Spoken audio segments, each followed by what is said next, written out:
up? What's going on? What's going on? Another day, Sunday here. Introduce yourself for the people. I'm Walter Canady. Two-time brain cancer survivor. An ex-drug dealer. So tell me about your battle with cancer. My battle with cancer began in 22 years ago exactly. It began when I was 20 years old, 21 years old, when they told me on my birthday that I had brain cancer. They told me that I had a golf ball sized tumor on my brain. Right after that, I began having big seizures, and I've been battling. I'm now 43. I've been battling for 22 years a recurrent cancer called anaplastic astrocytoma. It is a brain cancer it's all about your cells, your blood cells. It moves, it comes back, and it moves. It can come back fast or slow. And so you've been dealing with this for 20 plus years? 20 plus years. Do you know of any other cases that, any other cases that have been in the same situation with people with brain tumors? You know, I've actually, done a little research, and as far as my research goes, I've lived with this longer than anyone that I could find. They told me it would kill me in the first 2 or 3 years of the surgery, and since I've battled this here twice, and I'm first time I went through was 16 years remission. Second time was, I'm in remission right now, going on 8 years, and so, yeah, man, it's incredible. But I haven't met many people. It's definitely a rare brain tumor. Wow. So do the doctors understand why you've lasted so long?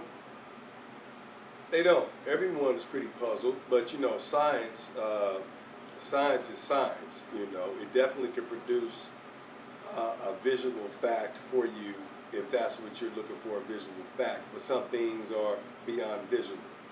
And so what I've come to realization is it's definitely God. That's the reason why I'm still going here today. I would say so. In most cases, the patients die within 2 or 3 years, and you're still going for 20 plus. Yeah, man. It's all God, and I couldn't tell you I had a recipe for this, other than just staying mind strong. I definitely encourage people to stay around positive people and think positive, because you never know. Doctors, they don't know. Only one who knows is God. What the outcome is going to be. So you just set your trust in God. I've learned to do that over time, because I didn't start off in church. I didn't start off going to God for every problem. And over the years, I've come to realize that it's all real and authentic. God is definitely a miracle worker, and He's still working miracles today, as you can see with me in front of you. Most definitely. I would say you definitely are a miracle. You've lasted so long, you're still functioning, and you look like you're doing pretty well. I don't think anybody can really tell that you had cancer. Yeah, that's what a lot of people say. So what are you doing that's different that other people don't do? Like I said, since there's no real recipe, I want to say that I stay with high hopes, and I definitely have a lot of faith in God, because I've watched, my story unfold.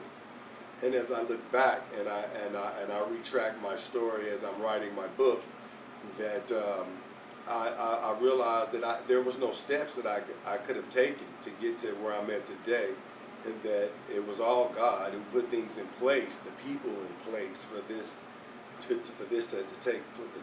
take place. And here I am telling you, I want to be positive minded all the time. Is what I really push to people. I mean, and when I say positive-minded, like you have to sometimes create a environment for inspirement.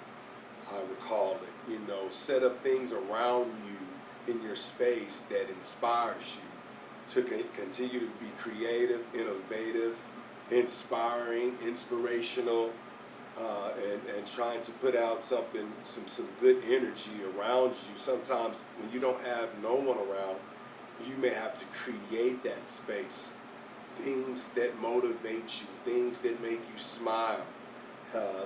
Those are the things that you want in your space. And if I said I had a recipe, I would definitely tell people to create an environment of inspirement so that you could definitely begin to vision things that you want to see in the future. You know, maybe some of your short-term goals, long-term goals. You may have visions of places that you want to vacation to.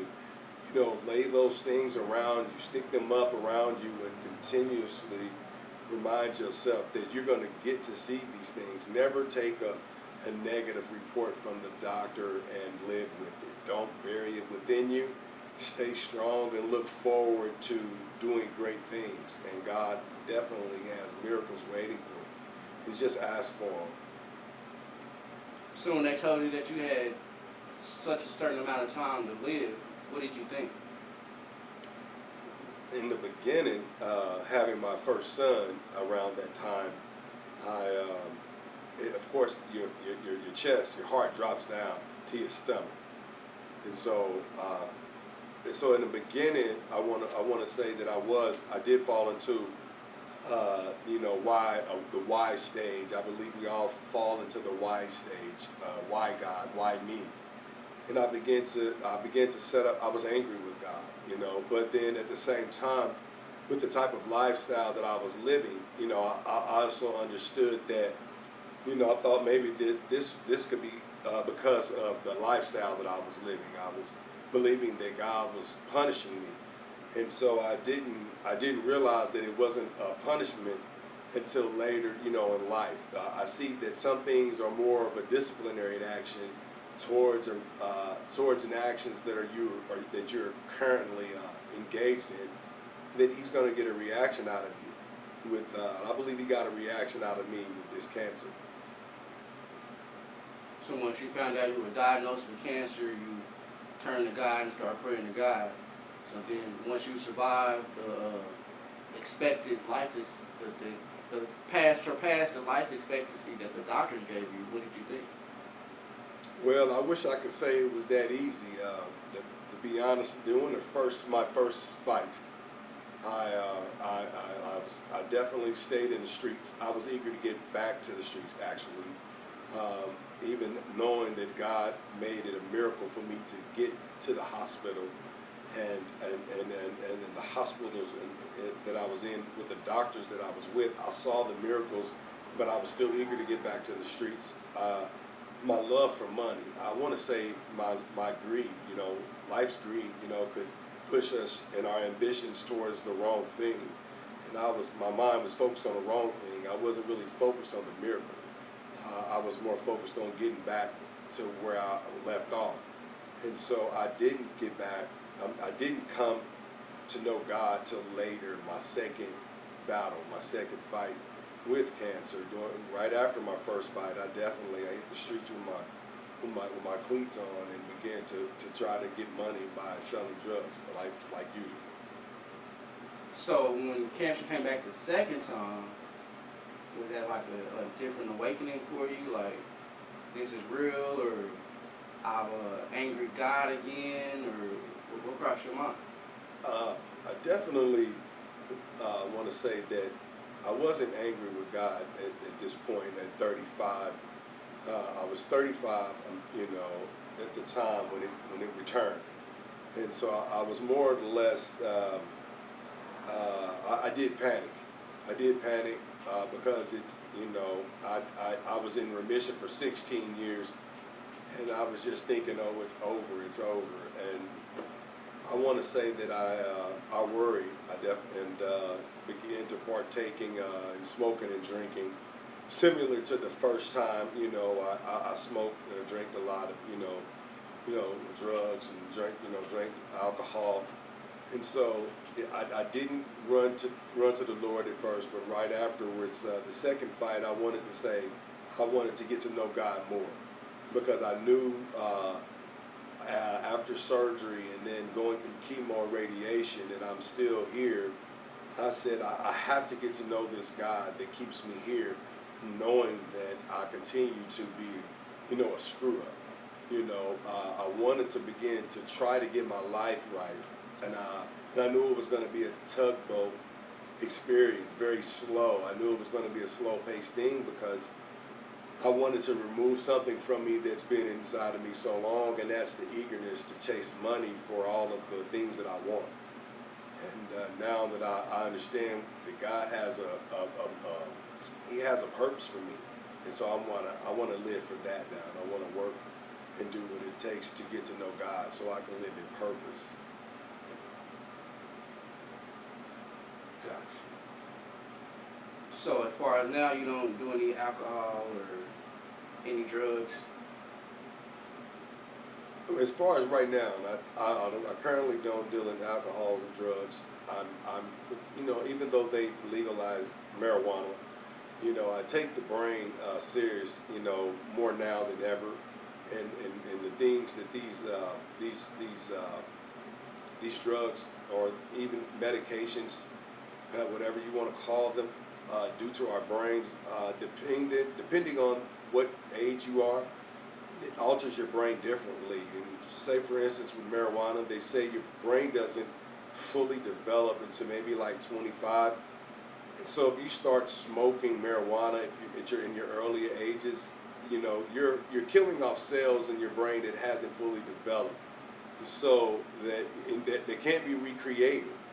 And so once you kill these cells off, you're stopping your chances to being at 100%. And just imagine what I could have been if I didn't start smoking weed at such an early age, is what I imagine at times.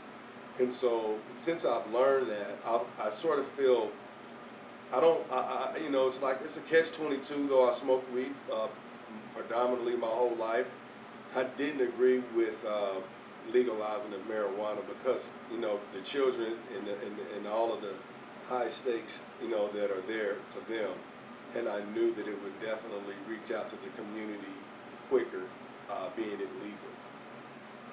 It's interesting that you say that about the marijuana being legal, and your views on that. Yeah, I think, well, they don't really advertise marijuana to the youth, but with it being out there, it's probably more easier for them to get, even though you have to be a certain age, you have to show ID to get it at the dispensary and things like that. But when you were a kid, how everything was available for you. You could go ask an adult to go in the store and grab you something. Most adults will. I think it might be safer than like the fentanyl that they have that's out here. Like, so many kids dying, and can't even say kids, it's adults that's dying from fentanyl as well. Yeah. I think it's a little less toxic than the marijuana is, but there are still some successful people that smoke marijuana. It is. So tell me about your book. My book is called Crime, Cash, Cancer, and Christ. I began to try to put this book together years ago. It's been a work in progress. I believe God has given me a vision, and the vision is extended blessings, because my blessings have been extended. He continues to extend my life. So I give you a little bit about my story in my youth, how this all began, what turned me to the streets, what made me become the man that I had become over time, and then what changed, how I changed, and how I progressed. So it's definitely about the crime that's taken place in my youth that I did to get cash. My means to get cash was crime, and then until I got cancer, things began to change, but not as fast as I would like them to. But then I began, and so the book is about crime, cash, cancer, and Christ, and then my introduction to Christ. So the triple C's or that quadruple C's? That's quadruple C's. course it is. Crime, cash, cancer, and Christ. Yes, sir. Pretty catchy. So the book goes into detail about how you pretty much was a youth and you changed your life once you got cancer and you had a whole, sound like a whole 180-degree turnaround. Yeah, it details my criminal lifestyle, my background, and growing up. And the reason why I explain so much of my criminal history and give you my background is because after all that I've done and after all that I partake in the streets and in my life in sin, God still came to me and He rescued me. He performed miracles in my situations, in my circumstance, and I wouldn't have believed that. Sometimes when you've done so much, you have a self-guilt and haven't forgiven yourself, and you think God's not going to come to your rescue, or God's, He's definitely not going to, do for you. Why would He do for you? Well, I tell you that He will do for you. I'm a living example, and I want to quote this today as I trademark it. I'm lit. I'm living in testimony. I'm living in testimony. I'm a living testimony, as you see, that God will definitely take you and pick you up from the shadows of death.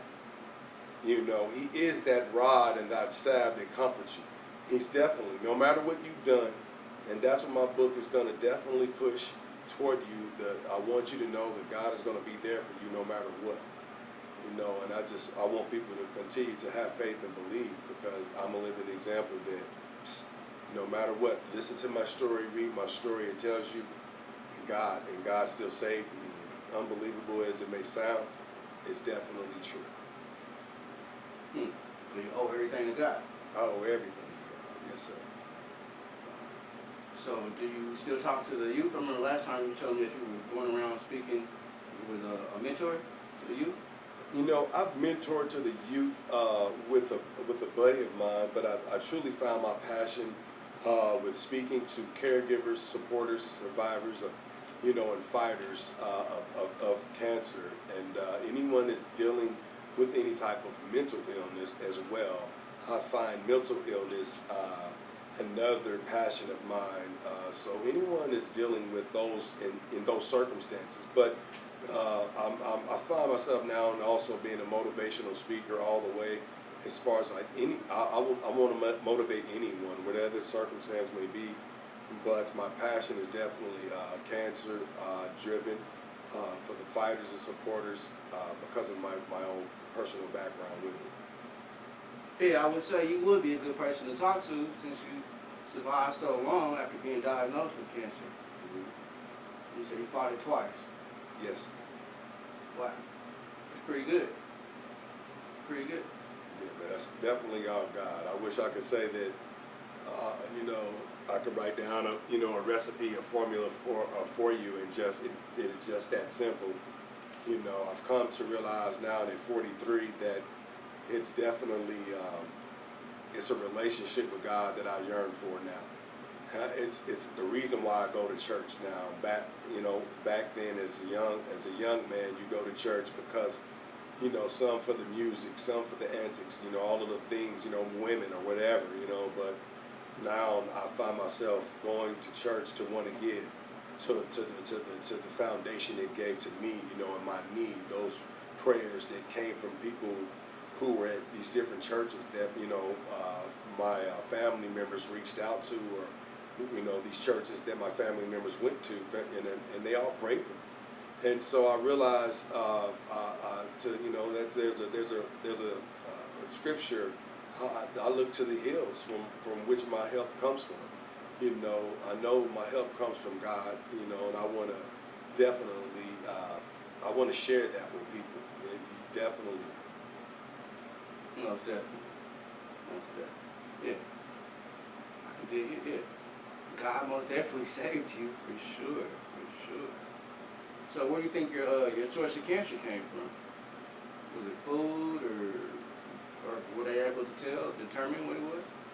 Well, with this type of type of cancer, you know, and then other cancers. I mean, we could all, of course, contribute, say that the food contributes to, it's definitely a source, there's so many toxins and, and bacteria in the air that we touch and that we come across every day. We can't place our fingers on what exactly causes, the cancer to be activated in your bodies. You're not gonna just take these foods and these medicines and gonna get it right. Whenever you're exposed to the the toxicities that hits your body, and once it connects to whatever in your body, they marry together, and here comes cancer. Cancer is born. With my situation, with anaplastic astrocytoma, they're star-shaped like blood cells. Instead of them flowing like regular blood cells, they kind of come together like this, and they turn, and they cluster up. They gather, and they gather into a ball and make a tumor over time, and it just causes up a blockage and makes it worse. Blood is steady trying to flow, and so it's different. It could be hereditary in my circumstance, and it could have come from formaldehyde back in my day. A lot of toys, a lot of product was made with formaldehyde in it.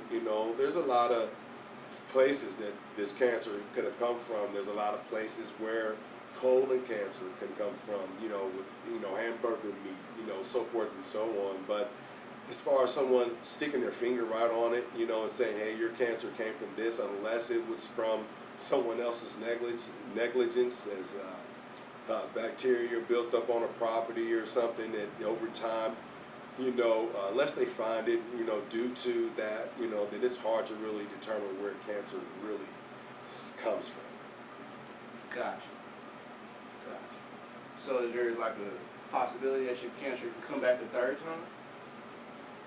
Well, it's definitely it's a possibility, but with my I have faith, even if it came back, I believe it's just another testimony. Whether in life or in death, God is with me, and I want to share my testimony, even if it takes my life to do it, and I believe if God removed me from this earth, that it would be fruitful just as well for those to see, where I've come from, what I've went through, and then my death. My death would definitely be a great representation of God's miracles and glory, for sure. It's definitely nothing to cry over. I would definitely say it's something to rejoice.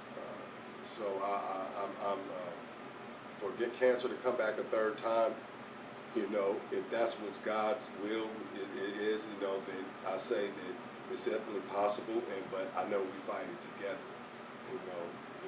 Once again, when I say we fight, I would say fight, F-I-G-H-T, forever in God's hands together. I also quote that as well and want to trademark that and tell you that we fight, fight forever in God's hands together, as family, as a community, as your team, support team that stands behind you. We need a support team. And I truly believe that God's put the people around you in case the cancer comes back a second time, a third time, and in death. As long as you know that God and you believe in God, that God has been in your situation with the revealing of it, with the healing of it. If it's come back and you beat it and you overcome it, whatever, that God is in your situation. He's around your family. Then you can trust that God is definitely with you even through the death, if there's death in that. But if there's death in that, there's also going to be a life in that. Someone's going to live. Someone is going to be born again through the situation of yours, I believe. So I always look at death different now. I look at cancer 3 different now. Cancer 4. I'm in a stage 3. I'm in stage 3 of a stage 4 cancer. So the next stage would definitely be death. It's a type of cancer that moves, like I said, it's a brain and spinal cancer. So it moves throughout the brain, and it's supposed to make its way back to the spinal cord, and which is supposed to take me out, you know. But you know, if I live thinking about the process and all of that, I've learned, I've got the knowledge, and I say thanks to the doctors who's given me the news, whether it was bad, good, or whatever they had to give me. I accept it now a little bit more easy. And because of my faith in God, I've watched God through my situation. So I have to always continue to mention God, because I couldn't be here talking to you today if it wasn't for Him. There's no other excuse, there's no other thing, explanation, no explanation, you right, know, for this. Yeah, definitely. that you beat cancer twice Cancer twice. and still here to talk about it Yes, sir. many years afterwards. Yes. And if you get a chance and want to know a little bit about my story, you can Google Walter Canady. Canady with a C, C-A-N-A. D is in David, Y is in Yankee, and then brain tumor. Walter Canady, brain tumor. Just Google that and you'll get a little of my story from the Newswise letter out of Cedars-Sinai Hospital, which, again, you know, is part of my story. I had one of my surgeries out in California, Cedars-Sinai Hospital, and so you will find that article as well on a little bit of my beginnings. Have you talked to the surgeon that did the operation on you? I had a chance to do a Zoom meeting, Zoom call with Dr. Keith Black out of Cedars-Sinai. I did. Awesome guy in his 40s. He did my surgery. Here I am now in my 40s, which is 22 years later. He's still alive and ticking, healthy, running. You know, always running miles. From what I read, you know, hear about. If you ever check him out, Dr. Keith Black is a black neurosurgeon out of Cedars-Sinai Hospital. Great guy, great team, great hospital. They took care of me. They did. What was his response when he talked to you? He was happy to see me, you know. I could tell, you know, he could see that I was still fit and alive, and that was definitely a surprise. I'm quite sure through our talk, you know, that, you know, I look good, you know, to still be here. A lot of people don't make it to see, you know, this age or live this long, should I say, with anaplastic astrocytoma once again. Yeah, I'm quite sure he's pretty amazed to see you on the video chat. Yes, definitely.